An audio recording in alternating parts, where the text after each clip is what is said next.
Dubai is a place rich in technological advancements, and in the case of the world islands, a major letdown. Dubai's global islands were the best of the town not long ago. Nothing exceptionally like them had ever been built before, so it's no surprise that they became the face of practically every tourism advertising. However, after the city invested a stunning $14 billion in its creation, the well-known sites have become neglected and abandoned, eventually succumbing to nature. So what went wrong?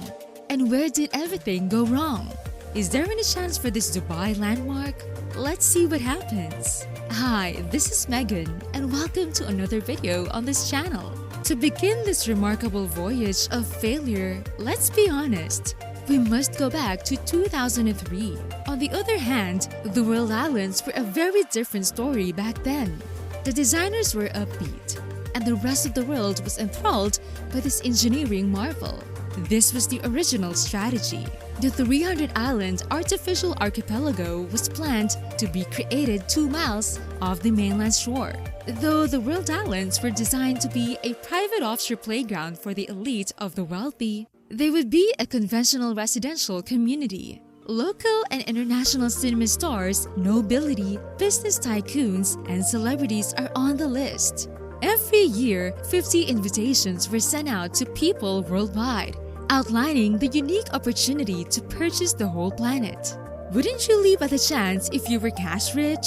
Celebrities who didn't want to buy were pulled into the promotion. Richard Branson posed for pictures on Little Britain in a Union Jack outfit. At the same time, reports circulated that Brad Pitt and Angelina Jolie had purchased Ethiopia in honor of their first adopted child, Zahara's birthplace. The smaller islands were sold at $15 million, while the bigger ones were advertised for $50 million. Why are the prices for vacant islands so high? It's because they were built with a lot of effort. These world-shaped islands were clearly man-made buildings, and constructing them from the ground up was a huge undertaking. A total of 321 million cubic meters of sand had to be delivered. To put things in perspective, imagine Yankee Stadium covered in sand from top to bottom. Now increase that by roughly 150 to get a visual representation. Isn't it amazing? That's not even counting the 34 billion tons of huge rocks. Over 5 years, the sand was scattered across 300 islands, one for practically every country on the planet. Each island is 5 to 20 acres in size, with up to 330 feet of water separating them. The entire amount of land was a little over 20 square miles. Let's speak about money now. Are you ready? Overall, this granted initiative cost the city of Dubai a staggering $14 billion. If the city had spent its money on anything other than the world islands, the possibilities would have been unlimited, and Dubai would have risen even higher in the global limelight. No, for $14 billion, Dubai could have constructed 9 more exact replicas of the world's tallest structure, the Burj Khalifa. For $14 billion, Dubai could have built 225 duplicates of the Dubai frame, nearly enough to encircle the whole city. Dubai could have built another 13 replicas of the Burj Al Arab, the world's only 7-star hotel, for $14 billion. Perhaps most crucially, for $14 billion, Dubai could have built a second Palm Jumeirah, a groundbreaking man-made island that had previously shown to be phenomenally profitable. Despite these inventive and practical options, they chose the wrong path. They were choosing to construct the global islands, which have been mainly abandoned since their beginning and are progressively succumbing to the water.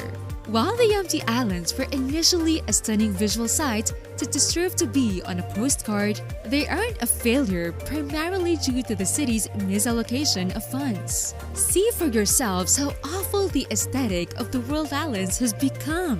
The goal was to make the global island look like a bird's-eye perspective of the globe. However, the archipelago turned out to be only vaguely identifiable in reality, much to the city's dissatisfaction and the structure's creators. Is that intended to be Australia? Instead, we're in Central America, which is non-existent. Even continents have blurred together. with Europe, Africa, and Asia merging into a single lump of sand. But how did it come to this point? Sinking and erosion share some of the responsibility. The remainder goes toward the project's incomplete status. One incident can be identified as the primary reason for the lack of completion. Because of the devastation caused by the global financial crisis in 2008, Nakil Properties had to suspend production in 2009. Surprisingly, 60% of the islands had already been sold to private enterprises and investors. However, Mother Nature began to take control after that, and the islands began to lose their well-defined borders. The global financial crisis was a trigger for failure, but it wasn't the only one. The islands also lacked power, which was a significant concern given their aim to house buildings.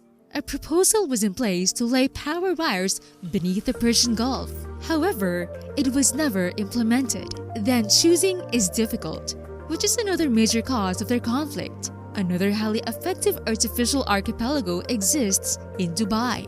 Palm Jumeirah is a $12 million palm tree. Before the global island struck a snag, this edifice received its first residents in 2007. As you can see, this location is prospering today. The magnificent Atlantis Bridge Suite is one of the most expensive hotel suites in the world, making it a destination for celebrities. Property is being built left, right, and center at a rate of $25,000 per night, yet it's still far from complete. So why would Dubai continue to invest in something that appears doomed to fail when another collection of islands is flourishing? Time and money look to be better spent elsewhere in a city continually developing and producing creative landmarks. But unfortunately, only 9 islands out of 300 have been created. Lebanon Island, Pete's Island, the 6 islands that make up the so-called Heart of Europe resort, and Michael Schumacher Island are among them. Yes, the island is named after him. Africa, Asia, Australia, and South America, on the other hand, are still essentially sand heaps slowly floating away. However, all hope is not lost. Dubai recognizes its loss and has managed to pivot to a new path. The attention has shifted nearly entirely to one area of the globe, the heart of Europe. The new proposal involves 10 coastal palaces on Sweden's island in the initial building phase. On Germany's island, there are 32 mansions and 78 floating seahorses. These floating residences, which are meant to be a staycation destination, are the most distinctive aspect of the entire enterprise. From their underwater bedrooms and baths, tourists may marvel at aquatic life. Hey, that's very great! The Heart of Europe's second phase includes 2 vacation resorts inspired by the colors and lifestyles of Portofino, Italy, and Côte d'Azur, France. Even though the city is making a concerted effort to save the historical items to the developers' relief, the rest of the world, including Dubai, has almost completely forgotten about the global islands. Because Dubai's continuous innovations obscure a long-forgotten failure, the Burj Khalifa is the first thing that springs to mind these days. But that might alter in a few years. With several groundbreaking projects currently underway, Dubai will soon display the world's first dynamic skyscraper. A completely spinning skyscraper worth $1.2 billion will rise 80 floors and approximately 1,400 feet into the sky. We'll also see Aladdin City, a $500 million community based on Aladdin and the Arabian Nights stories. And arguably the final nail in the coffin of the world islands, Dubai has already built another artificial archipelago, Jumeirah Bay Island, styled like a seahorse and available to the public. A yacht club apartment complex and a 5-star Bulgari hotel are located here. Would you live on one of Dubai's islands if given a chance? Tell us in the comments section below. Remember to like this video, subscribe to the channel, and have a wonderful day. This is Megan. Thank you for watching and see you on the next one.